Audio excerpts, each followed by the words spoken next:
Praise the Lord. सबको जय मसीह की। परमेश्वर के नाम की महिमा स्तुति हो। एक बार फिर से प्रभु ने अवसर दिया आपके समीप आने के लिए नए वचन को लेकर। मेरे प्रियो, आज का विषय होने वाला है यशायाह नबी को परमेश्वर ने बताया आशीष भरा जीवन का भेद।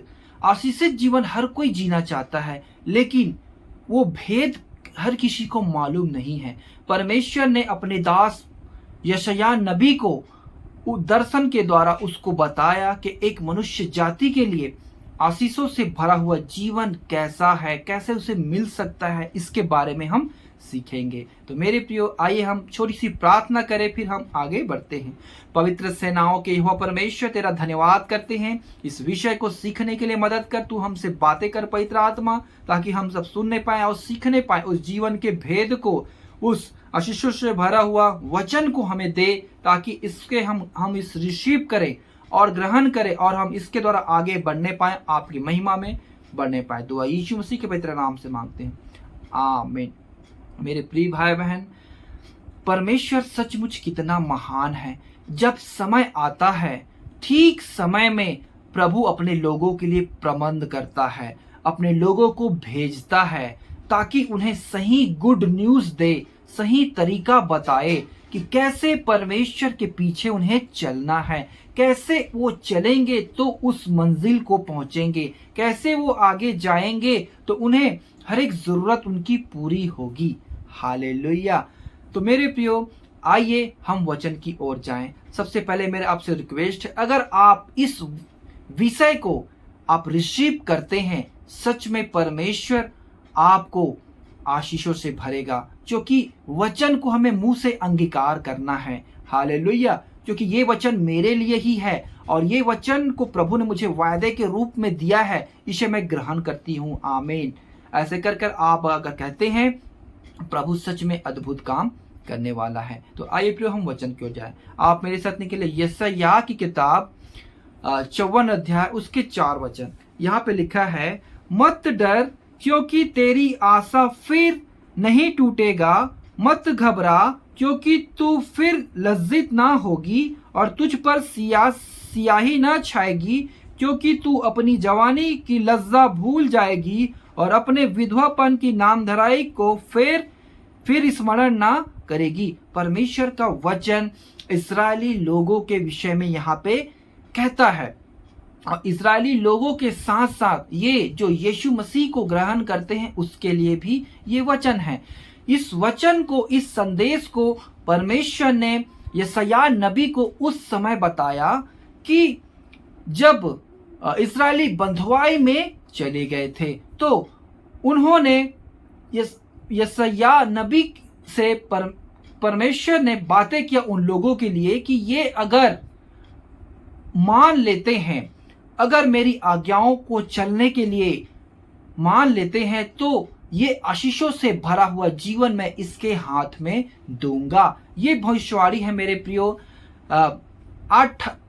8वीं शताब्दी ईसा पूर्व का घटना है, लेकिन ये जो यीशु मसीह में आते हैं हर एक के लिए है, जो कि अब्राहम के बाद जो भी आते हैं यीशु मसीह में विश्वास करते हैं, वो अब्राहम की संतान कहलाते हैं। तो ये वचन उसके लिए है। हम पिछले समय में हमारा जीवन कैसा था, हम इधर उधर भटके जाते थे, इधर उधर घुमाए जाते थे और पाप में पड़े हुए थे, और हम अपनी मर्जी से चलते थे, कितनी दुविधा में थे और नाना प्रकार की उस भरमाने वाली बातों में पड़े हुए थे। लेकिन एक समय ऐसा आया जब परमेश्वर ने हमें अपनी ओर बुलाया और हमें एक वायदा दिया। तो ये वचन वही है जो हमें परमेश्वर से और आशीष पाने के लिए प्रेरित करती है। तो परमेश्वर इसमें कहता है कि मत डर क्योंकि तेरी आशा फिर नहीं टूटेगी।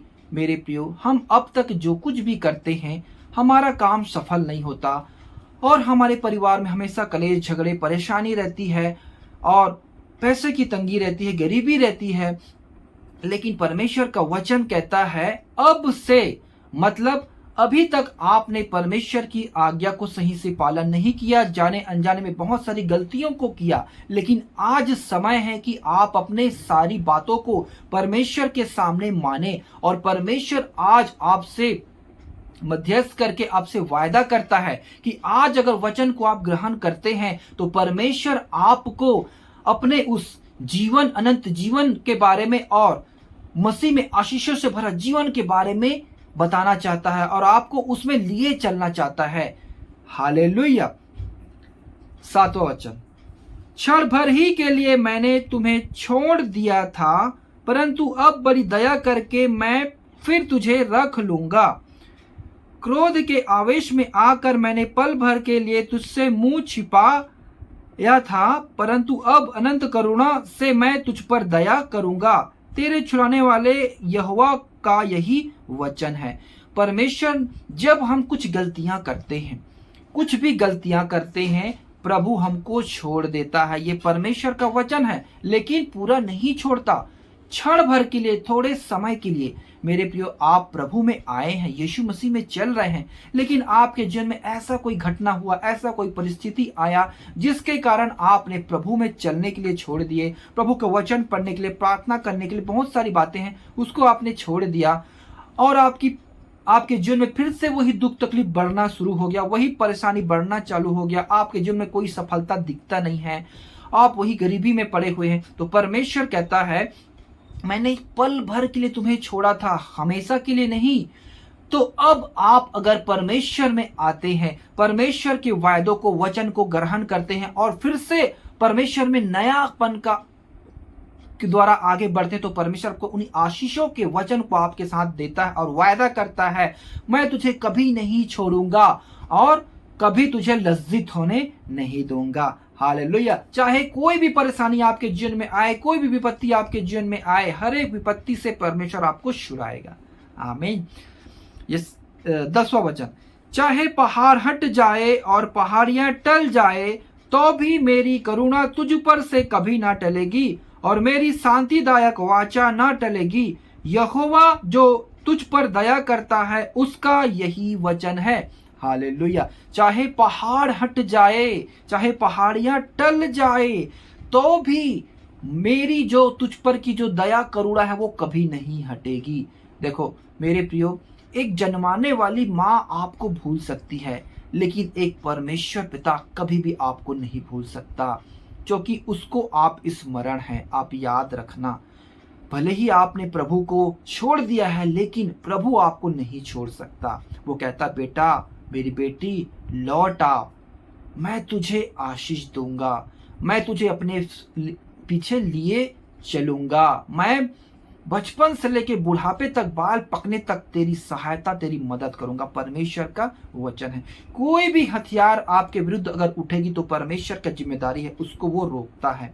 हालेलुया। 17वां वचन, जितने हथियार तेरी हानि के लिए बनाए जाएं उनमें से कोई सफल ना होगा और जितने लोग मुद्दई में होकर तुझ पर नालिश करें उन सबों से तू जीत जाएगा। यहोवा के दासों का यही भाग होगा और वे मेरे ही कारण धर्मी ठहरेंगे। यहोवा की यही वाणी है। हालेलुया। परमेश्वर कहता है, यहोवा के जो दास है, यहोवा का जो भय को मान के चलते हैं, उसके लिए परमेश्वर ने एक विशेष बातों को रखा है।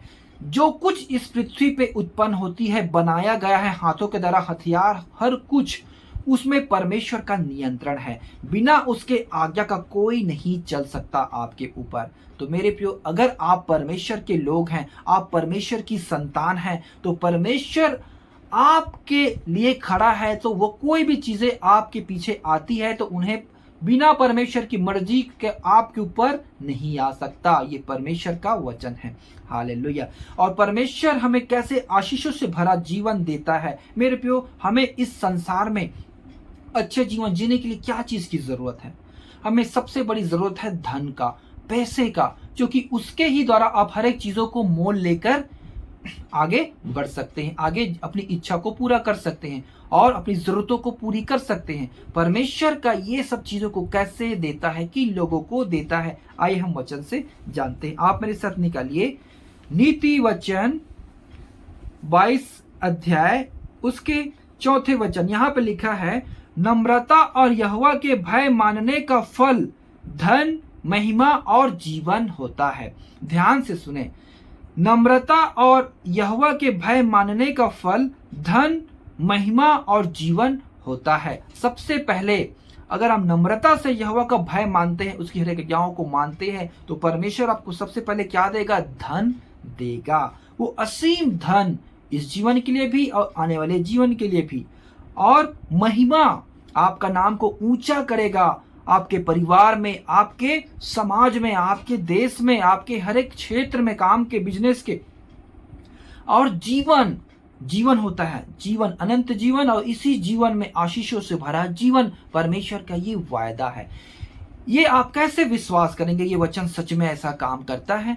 आइए प्रियो, मैं आपको बताना चाहता हूँ। भजन संहिता 16 अध्याय उसके 11 वचन में हम पढ़ते हैं। यहाँ पे लिखा है, तू मुझे जीवन का रास्ता दिखाएगा, तेरे निकट आनंद की भरपूरी है, तेरे दाहिने हाथ में सुख सर्वदा बना रहता है। यहाँ दाऊद कहता है, दाऊद राजा, आप उसको जानते होंगे, कैसे वो परमेश्वर को का भय को मानकर जीवन को बिताया और कैसे आशीषों से भरा हुआ जीवन को पाया। उसने पूरे बुढ़ापे तक, अपनी पूरी आयु तक परमेश्वर के आशीषों को देखा, उसकी सामर्थ्य को अनुभव किया। हालेलुया। वो व्यक्ति कहता है, तूने मुझे जीवन का रास्ता दिखाएगा, तेरे निकट आनंद की भरपूरी है, तेरे दाहिने हाथ में सुख सर्वदा बना रहता है। परमेश्वर के हाथ में सुख सर्वदा बना रहता है। अगर आप परमेश्वर के हाथ में हैं, परमेश्वर की इच्छा के मुताबिक चलते हैं, तो परमेश्वर का सुख आपके लिए है। इसमें कोई दुविधा नहीं है। ये परमेश्वर का एक दान है, जो उनके लोग इसे लेकर आशीषों से भरा हुआ जीवन जीते हैं। हालेलुया। तो मेरे प्रियो, मैं आशा करता हूं इस विषय को आपने अच्छे से सीखा और समझा। इस वचन को आप अंगीकार करें, रिसीव करें, और मेरे प्रियो कमेंट में कुछ जरूर लिखें और लाइक करें, और इसको हर एक भाई बहन तक शेयर करें, ताकि इस आशीष के वचन को हर एक जानने पाए और ये हर एक लोगों तक पहुंचने पाए। क्योंकि आप लाइक कमेंट करते हैं, तब यूट्यूब इसको रिकमेंड करता है आगे भेजने के लिए। तो मेरे प्रियो, परमेश्वर के इस काम में अपना आप योगदान जरूर प्रदान करें। आइए हम छोटी सी दुआ करते हैं, फिर समाप्त करते हैं। पवित्र सेनाओं के हो परमेश्वर, तेरा धन्यवाद करते हैं, इस विषय को सीखने के लिए आपने मदद किया। इन आशीषों से भरा हुआ वचन को आपने हमें सिखाया कि हम तेरे वचन को ग्रहण करते पिता, पुरानी बातों को छोड़ के नई बातों की ओर आगे बढ़ते हैं, अपने पहला सा प्रेम में वापिस आते हैं। पिता, आप हमारी सहायता और मदद करें। आज से पिता, मैं आपके पीछे चलना चाहती हूँ। मुझ पर दया करें और अपनी आशीषों से भरा हाथ मेरे ऊपर रखें, और मैं आपके प्रतिदिन आपके भय में चलने पाऊं। दया कर। जितने भाई बहन पिता इन वचनों को सुन रहे हैं, सीखे हैं, उनके हर एक के जीवन में मैं तेरे दास होने के नाते ये घोषणा करता हूं, इन जितनी आशीष का वचन इस विषय में बोला गया है, सब उनके जीवन में फलने पाए। सारी महिमा आपको देते हैं, दो यीशु मसीह के नाम सुनते हैं, आमीन। सब भाई बहनों को जय मसीह की। God bless you everyone. मिलते हैं नए विषय के साथ। God bless you.